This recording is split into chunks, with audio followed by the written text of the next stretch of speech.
Introducing Gary. Gary Biltcliffe, he first spoke at Megalithomania in 2010, who was presenting his relatively new research called the Spine of Albion, looking at this great alignment that goes almost north-south through the longest part of Great Britain. Now his book is actually out a few years later, and so we have the DVDs of his talk from 2010, but I highly recommend you get the book, which is quite a remarkable piece of work. Gary has also been working and researching the sites in Italy, which is the theme of today's talk. And Gary is going to be presenting all the polygonal and cyclopean masonry and the walls and the megalithic kind of structures and temples all around Italy, which is somewhere that I actually visited, inspired by knowing about Gary's research. So, without further ado, can we please welcome our first speaker, Gary Biltcliffe.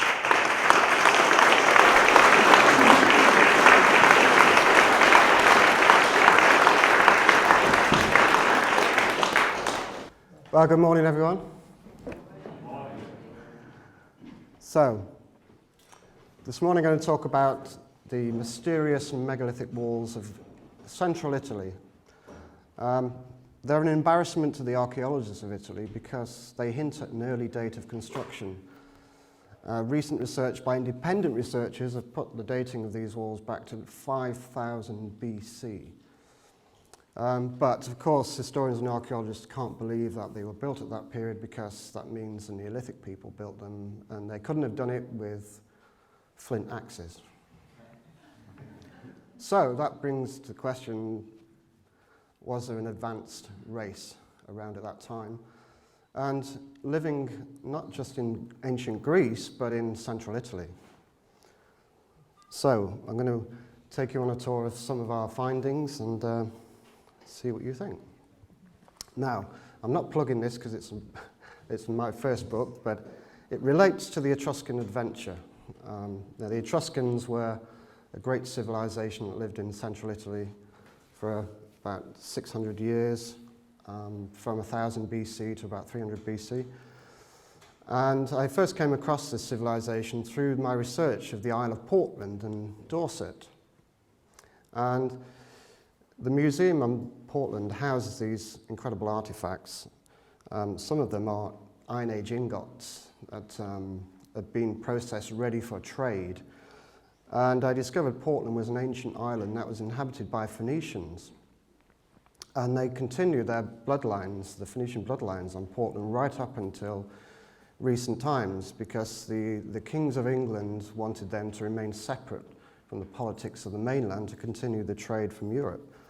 So Portland was a very important place indeed, and I found it an island full of mystery.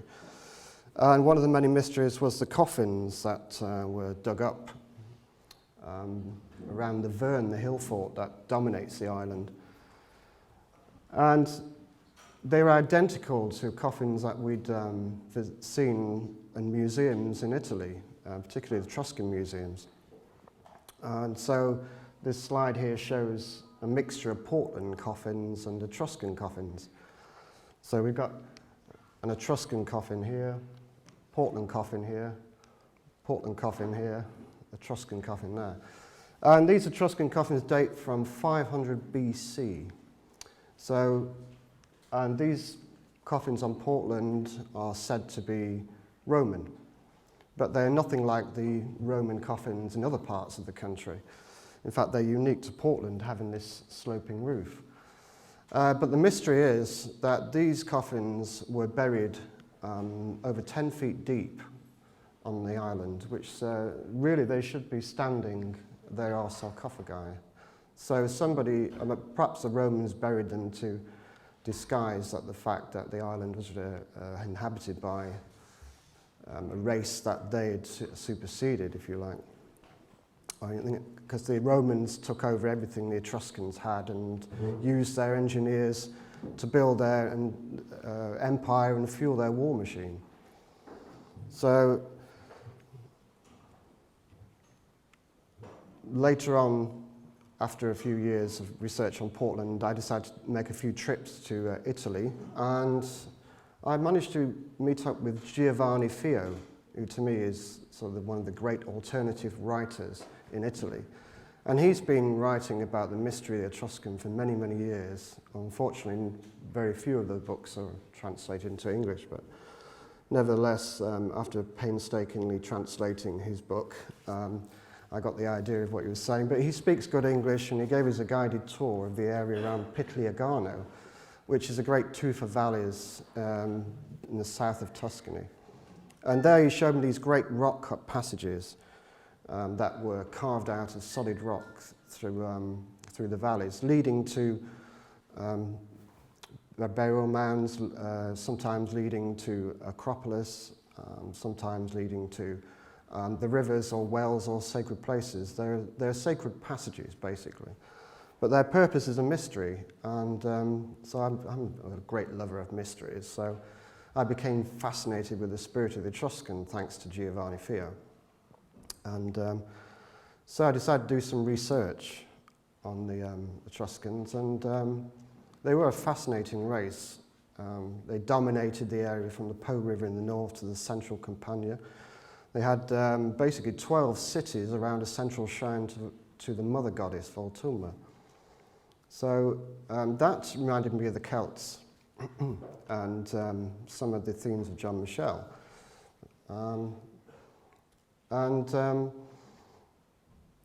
They ruled an area that basically ruled the Mediterranean. From that area of Italy, they ruled the Mediterranean in their maritime trade. But there was little left at their capital city of Tarquinia, which is now just fields, but with a hut that'll take you to some of their painted tombs. So I wanted to see some of the Etruscan buildings and get a feel of their architecture. So the best place to go was Vulci, which, as you can see on the plan, is northwest of Rome. And Vulci is a spectacular setting, the tufa valleys with great gorges, lakes. And this is a view from the city looking down to some of the gorges around. So it was a highly protected plateau. It's a perfect place to build a city. And then here we found some of these wonderful ancient preserved Etruscan walls, which, according to George Dennis, the great 19th century antiquarian, are built in the emplectron style, which means they were lengthways and endways alternating. That was the way the Etruscans built their walls. And generally squared blocks. And often you find that they're framed by these sort of curved stones to make a kind of frieze or cornice around their buildings. And at Seveteri, one of the great cemeteries of the Etruscan, you can see this same architecture in plectron masonry, corbelling, cornicing. And, but at this cemetery we came across other tombs which seemed to be earlier. Some of these round tombs had almost like oriental styled cornicing, and